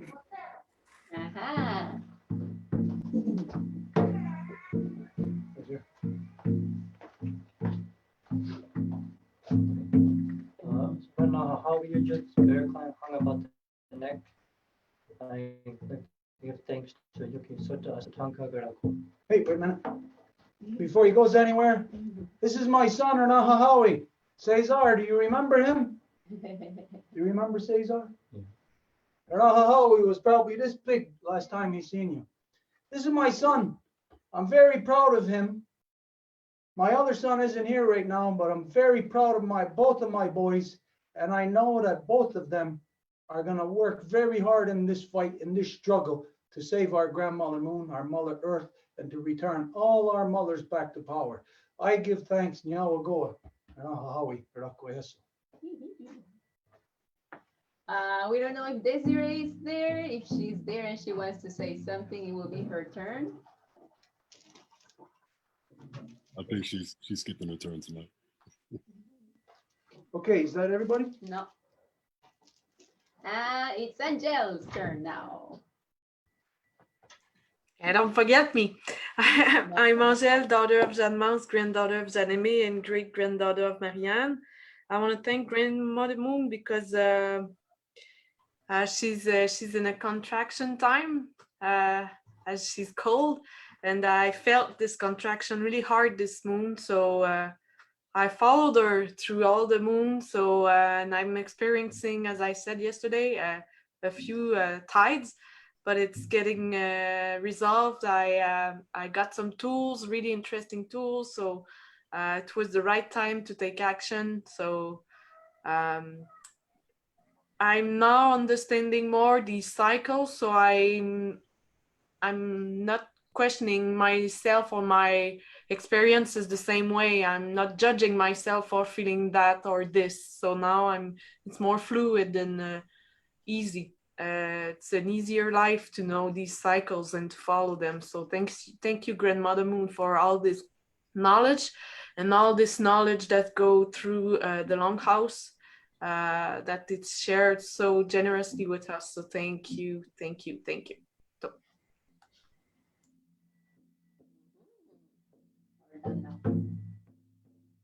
Okay, we're done. Because this was established, Stone did the work to establish this through the Benny Library. It was really done for like their behalf, for them, for anybody that would have joined us through the Benny Library. Because of that, we're gonna. There was also talk with the library about the book that has been out there, that we've had released now for I don't know how many years now, 3-4 years it's been out there. The Moon Teachings are in this book. This book is in French and English, so it is there for anybody if you wanted to learn more, if you wanted to go more in depth. Well, there is a lot more in the actual in the book about the actual Moon Teachings and beyond that. This is basically a testimony as to what matrilineal is, what a matrilineal life is in the world, how a matrilineal person is to be, how we are supposed to follow the paths of our mothers of peace and not be following the paths of war in this world. So yeah, just to share that book, and again, that's for the benefit of the library. Okay, so now we'll just do the closing. There was a lot here that for myself, I like to do these Moon Teachings because every time I get something greater out of it, every time I learn something more about the process. And right now, the interaction that we're all having with our grandmother Moon is teaching us. We are slowly being acclimatized to the power that she is releasing. She may have always had this power there. We may have always been exposed to it, but there is a reality that just like when the blood is first pumped out of the heart, the reality is that the most oxygenated blood, the most power is right there. The fact is that the blood that's coming back into the heart is the least oxygenated, has the least power. It has a lot of toxins in it that it has picked up along the way, a lot of yeah, that kind of stuff. And so we know that there is power times. So remember that in 5 days of the new moon, that is power time. This is when in the 5 days she starts to release the rejuvenated blood. So there's 5 days of that power. And then there is 5 days of power also in the full moon, 2 days before, 2 days after, and the night of. And that's the power of removing the negative. This is the male moon because this is the job of the male, to remove all the negative from our mother. If you, as a little boy, speaking to the males now, as a little boy, the thing that matters the most is to make your mother happy. And this is the thing that we will always be. I don't care how old you will live to be. If you're going to be 150 years old, it does not matter. You will still be the little boy of your mother. And you will still be the little boy of our Mother Earth. And you will still be the little boy of our grandmother Moon. And so the number one thing for a little boy to do is to make his mother happy. We will not be happy until we see the smile back on our mother's face. When we see her smiling back with our grandmother Moon, and we know that they are not only tidally locked, but they will be locked forever in happiness the way that they have been up until recent, we will return the life back to our Mother Earth and to our grandmother the way it was supposed to be prior to the coming of the great darkness that came out of Europe. We will put this darkness out and we will bring the light back to the people. The light will be returned to the people, and that light will be the beautiful face of your grandmother. If you are lost, if you are down, if you are depressed, speak to our grandmother and she will light your pathway out of the darkness. She will give you the answers. This is here a natural thing in creation, a natural process. It is here for us to work with. It is not here for us to destroy. It is for us to beautify and to preserve for the faces yet beneath the earth. It is not about your existence and what you experience. It is about what you will prepare for your faces yet beneath the earth. Because through your faces yet beneath the earth, you will live forever. If you live in just the here and now, you will be dead in 50, 60 years, and you will come to an end. But through our faces yet beneath the earth, we will live forever, throughout time, with our mother and our grandmother. It is our responsibility to protect them, take care of them. So I am very glad, I am very grateful that my mother has made me who I am, where I am, when I am. Grateful that my mother has given me all the teachings that she has given me the ability to have a critical thinking mind, the ability to actually affect into the world her teachings of peace. All of you, all of us have mothers who teach us peace. Even if they may not know the intricacies of how to attain it and maintain it, their love is peace to us. And this is what we must return back to all the mothers, to all the faces that are yet beneath the earth. We must ensure that they have a place to rise from, that there is an earth for them to rise from. So, Nyawagoa, don't forget.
We give our thanks to all the mothers who have ever lived, all the mothers who are alive now, who have to live through all the pain and suffering that is being inflicted into the world. And we give our thanks to all the mothers that will rise out of our Mother Earth. This is the source of our lives. And we must give thanks continuously. We must remind ourselves continuously of the source of our life. The source of our life is our mother. All the women, from the newest born baby girl to the eldest grandmother, are our mothers. They are to be treated with the respect as the power that they bring into this world of the life giver. We are the life protector. We must protect them with every power in our body, with the last drop of blood. We must protect the sacred female line. And the sacred female line is not only under attack now for hundreds of years from the other side of the world, the dark ages of Europe, where they killed, raped, and murdered their own mothers for thousands of years now, but the pain and suffering is now all around our Mother Earth as this poison has spread everywhere. The poison of war, the poison of false man-made religion. We must return our mothers back to their natural seat of authority, where they can manage all of our people properly once again. This is our agenda. This is our goal. So we give thanks to everybody. We ask that everybody, to the utmost of your ability, strengthen your relationship, not only with our grandmother Moon, our Mother Earth, but with all the life givers. If you are male, you must become life protector. You cannot be what you have been. You cannot continue to be what we have been relegated to be. Just to have no choice but to accept all the corruptions in this world. No, you must rise above. My mother made me, your mother made you, not to be corruption in this world, but to be the love that they showed us when we were their babies. We must bring that love back into this world. So Nyawagoa, this is the first steps. Knowledge is the first step to peace. Nyawagoa, ayonki atagen ha yeti sota gunha neerona the headstone gonna go rear that the hawakwe. Ayonki atagen ha damdawe aron hetzera na gazat stasera na ganungwe. Damdawe aron hetzera ne gazat stasera ne yeti sota asatanka garako dana yeti ne stadio honzage dana tida wajia chekaneka garako dana agweguska ne ganungwe. Agwegu skatne okwadzeri. We give our thanks to all our mothers, to our whole family. Nyawagoa, everybody, have a very good night. Go out tonight and speak with your grandmother. Experience her. Tonight, after this, we will all be underneath our grandmother Moon. We will be thinking of you. You'll be thinking of us. We'll be thinking of returning the peace to our Mother Earth and stopping the colonization of our grandmother Moon. Now we'll go, everybody. If there is anything, any interaction after this that you wish to have on any level about this process, you can contact via our Facebook page. That's Longhouse Stuart Myiow. We ask you to join us this year. Not to join us or to help or support us in anything, but to join us in our efforts of bringing these truths to the people of the world, to returning knowledge back to the people for the purpose of having everyone on earth stop the corruption of the colonization of our grandmother Moon. This is a real thing that is happening. There are laws in place. There are in the United States, Obama made a law. In 2016, he passed the law making anybody who is any corporation that is participating in the colonization of space, they are immune from prosecution of law for 5 years. Imagine that. Colonization comes with being immune from prosecution of law. Now, who do you think will receive that immunity? Who will receive that? Will it be you and I? Are you and I able to go into space and to participate in that colonization? The only way you will or I will be able to is as a mere worker. That's all. Who is receiving the benefit of such a law that you are immune from prosecution? You know who will be? That gang of 5 corrupt billionaires. People such as, what's his name? Bezos. Elon Musk. Richard Branson.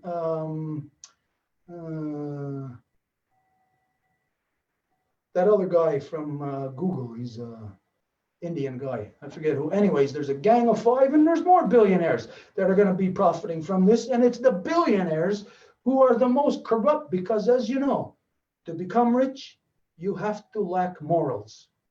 And so these are the people who are going to be immune from law. Now, this is in effect until 2022. Just so happens to coincide with the year of which we've identified is your deadline. The 9th moon of 2022 is your deadline. You don't have to believe that, but unless you're not aware, you should know that right now the UN has already given you a deadline of 2030. And as you know, you can never trust the UN or their scientists to say what that deadline is because it is always sooner than that deadline. So if you don't believe in what we're saying, the deadline by the 9th moon of 2022, well then you have another deadline which you're not going to deny, that deadline of 2030. So let's see what you're going to do within that time. If you're going by the deadline of 2030, well, you only have 8.5 years, approximately 9 years left. What are you going to do in 9 years? We say you got 1.5 years. What are you going to do in 1.5 years? Anyways, have a good night, everybody. Speak to our grandmother, and all of us tonight will be connected through our grandmother moon. Nyawagoa, Dana Ona.